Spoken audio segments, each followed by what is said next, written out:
here we are, Tuesday, October 28th, 2025. We're getting closer and closer to Halloween, where we'll have nonstop Halloween music. We already scheduled the day.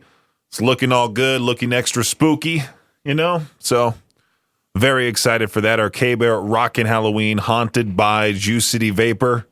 It's Peach's Pit Party kicking off last night. I went to this play at the Rexburg. It was a part of some sort of Rexburg program, the Rexburg Community Theater. That's what it is. But it was at like the Veterans Center, something like that. It was a play called Write Me a Murder. And me, my girlfriend Aubrey, all of her friends came along. It was pretty fun. Fun evening last night. Stayed up way too late, though. I'm kind of tired today.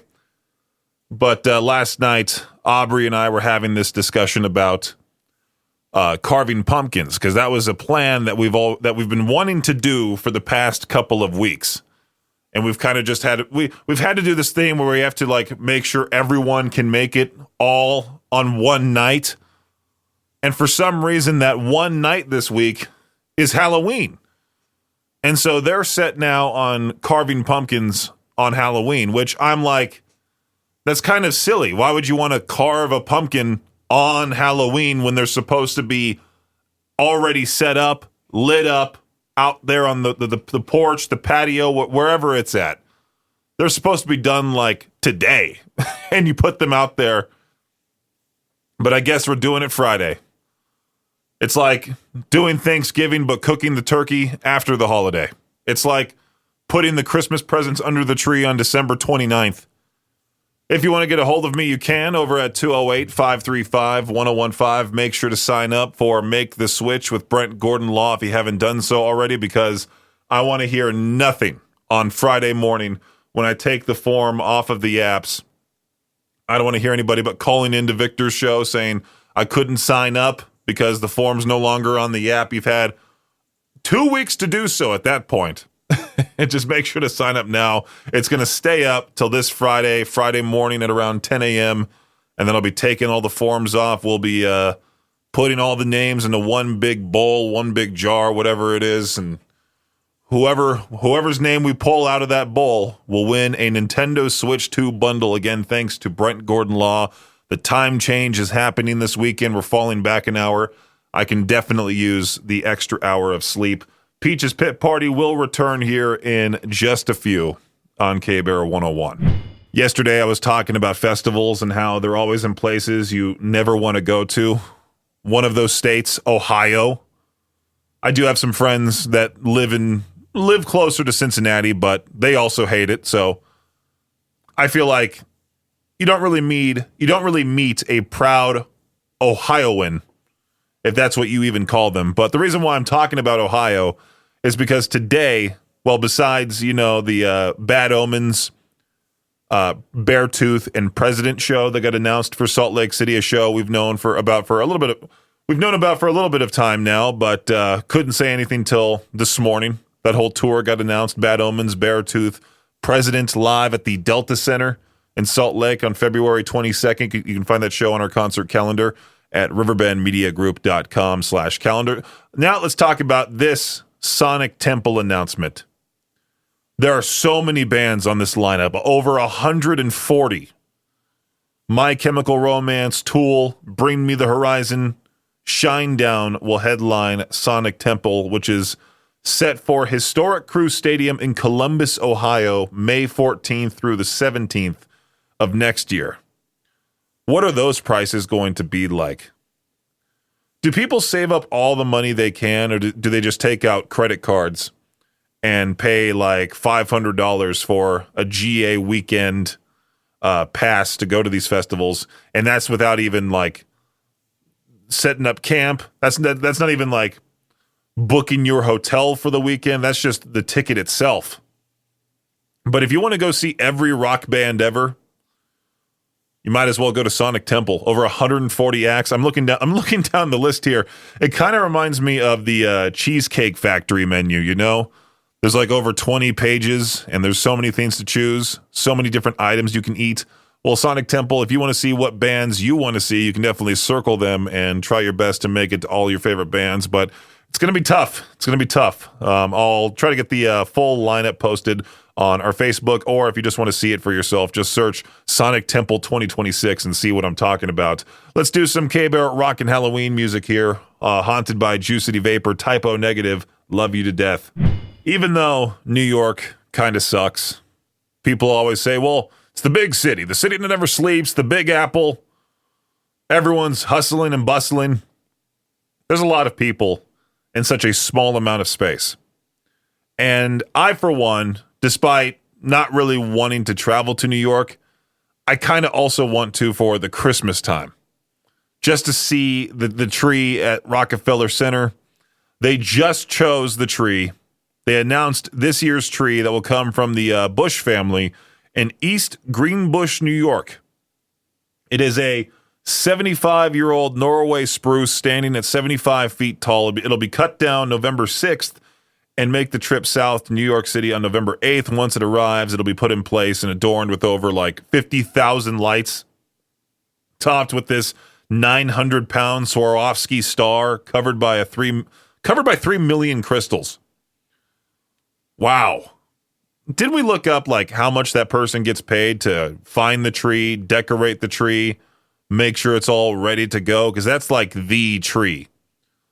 Like if you're going to be a Christmas tree decorator, that's like the big leagues, you know? Just like pumpkin carving, Christmas tree decorating, not necessarily the most fun.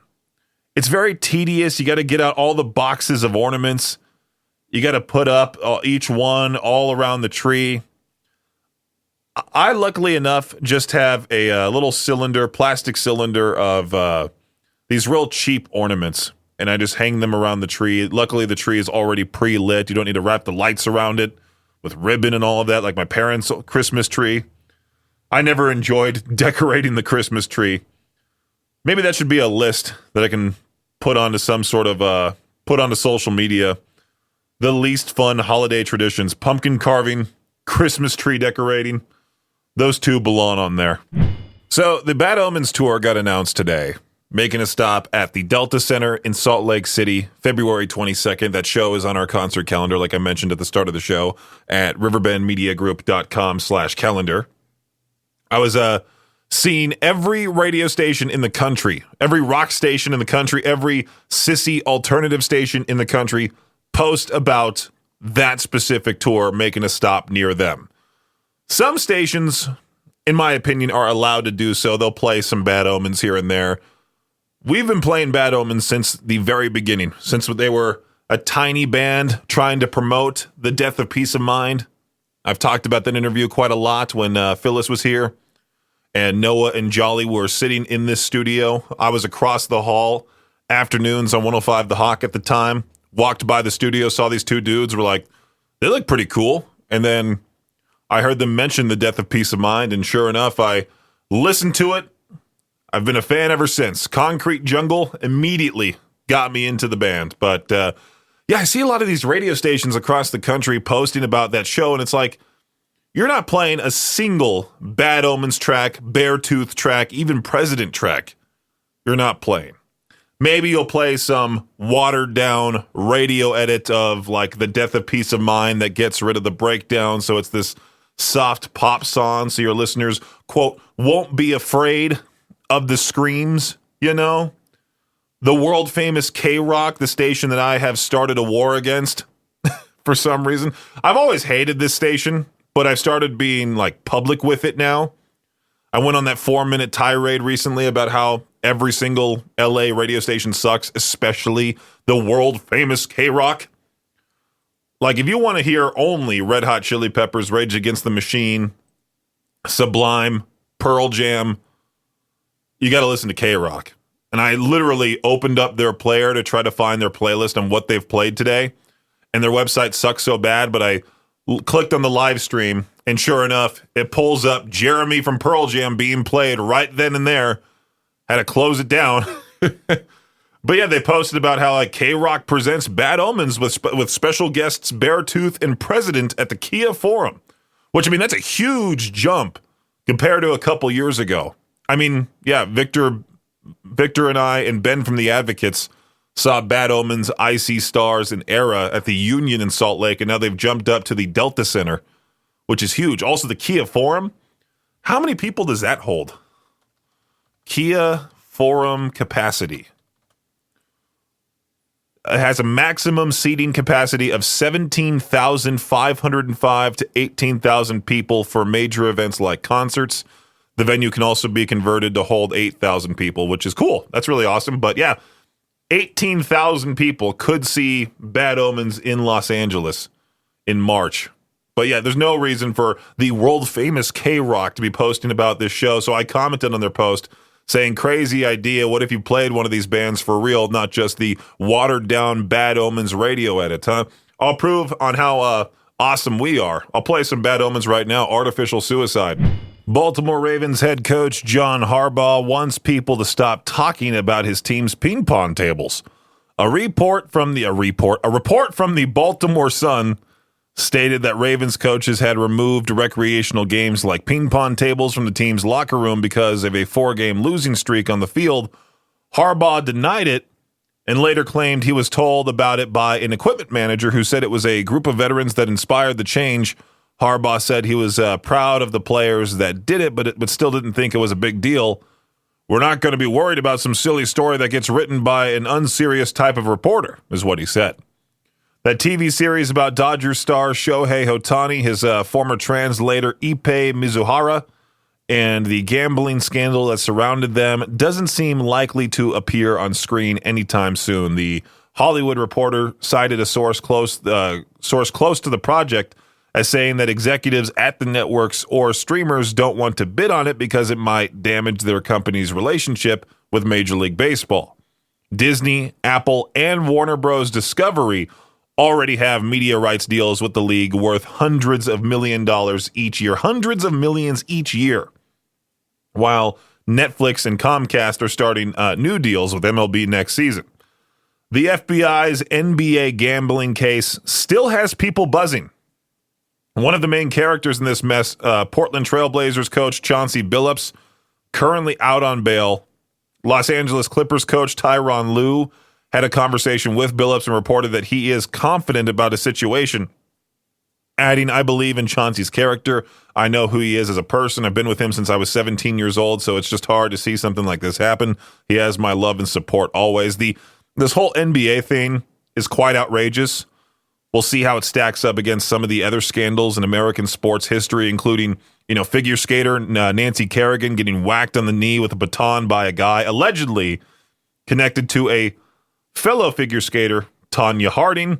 Bountygate, where New Orleans Saints players were paid to injure their opponents. Pete Rose betting on baseball. Tiger Woods getting caught in a cheating scandal. Superstar cyclist Lance Armstrong, winner of 7 Tour de France's, admitting to doping. The Major League Baseball steroid scandal from the late 1990s to the early 2000s, just to name a few. That does it for your Shot Clock Sports Update right here on K-Barrow 101. I, of course, should have mentioned this during the Shot Clock Sports Update, but I also feel like it deserves its own break.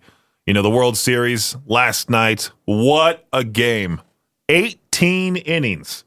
Twice the length of a regular game that is 9 innings, but the Dodgers ended up on top. Very, very happy. What do they lead the series now? World Series standings. Multiple records set in Game 3. Is it 3-0? Are they 2-1? What is it? Just show me. Yeah, there we go. 2-1 series lead. Dodgers 2025 World Series. Man, that was fun to not watch it and then just see the highlights, I'm glad I wasn't one of those people that had to sit. Well, they got their money's worth. That's the thing, though, is that everybody who bought tickets for that game, if they stayed the entire time, they certainly got their money's worth. I can't imagine watching a game for 18 innings.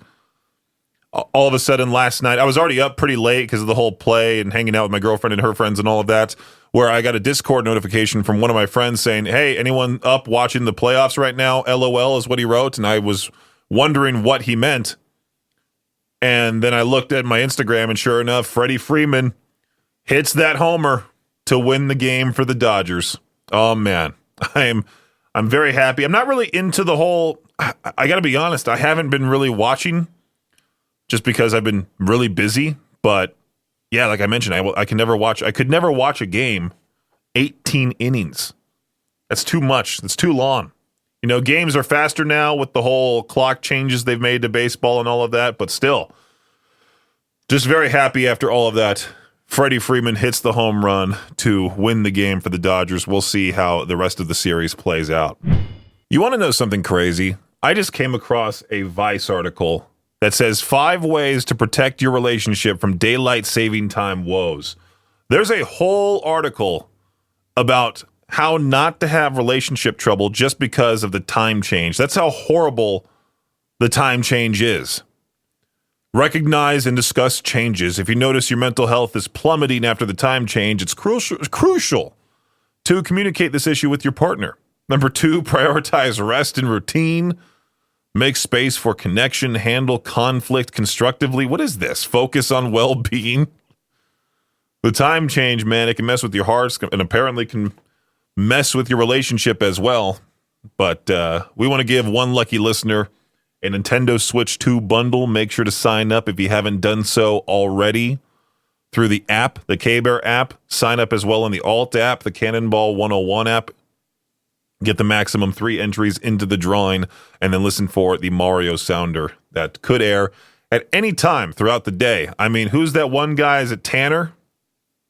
Tanner getting 3 different entries through the Mario Sounder alone. So far, he has the record for the most entries by being caller number 13 when he hears the Mario Sounder at 208-535-1015. Make the switch with Brent Gordon Law. Don't forget, Saturday night into Sunday morning, we fall back an hour. We gain that extra hour of sleep. Be that one lucky listener that wins a Nintendo Switch 2 bundle. Make the switch with Brent Gordon Law. This is how you can tell Florida is just full of old people who are always in other people's businesses. This Florida homeowner, the Halloween display, drawing a lot of heat from neighbors who think it goes too far. It basically shows skeletons at a strip club, complete with a skeleton dancer on a pole, other skeletons drinking beer, smoking cigars. Some neighbors complained to the HOA, the Homeowners Association, saying that the display is inappropriate and kids shouldn't be exposed to it. But meanwhile, your kid has been playing GTA 5 for how long and going to the strip club that's even worse on that video game for how long? Game's been out since 2013. Pop songs with horrible lyrics that are way worse than this. I mean, have you heard any Sabrina Carpenter song? The new Taylor Swift, as a matter of fact. The HOA stinks. Old people who are in other people's business stink. The HOA says homeowners are allowed to display holiday decorations and no action will be taken. At least they're right in this case. That is actually pretty awesome to see. All right, I'm less than a year away from being 30 years old. Let's go through this list here. What's a skill everyone should learn before turning 30? All right, if you're about the same age as me, if you're a tad bit younger, maybe if you're way young and you're like 15 listening right now, this might be essential for you as well. And by might, I mean it definitely will be essential for you. How to stay calm when everything goes wrong. I myself struggle with that big time. One thing's off, I need to fix it. You know, that's just how I operate. If one person's unhappy, I try my best to make them happy, and it's a whole thing. Yeah. Learning how to be kind to yourself, you'll spend your whole life with you, make it peaceful. Yeah, I've been appreciating myself more as of late.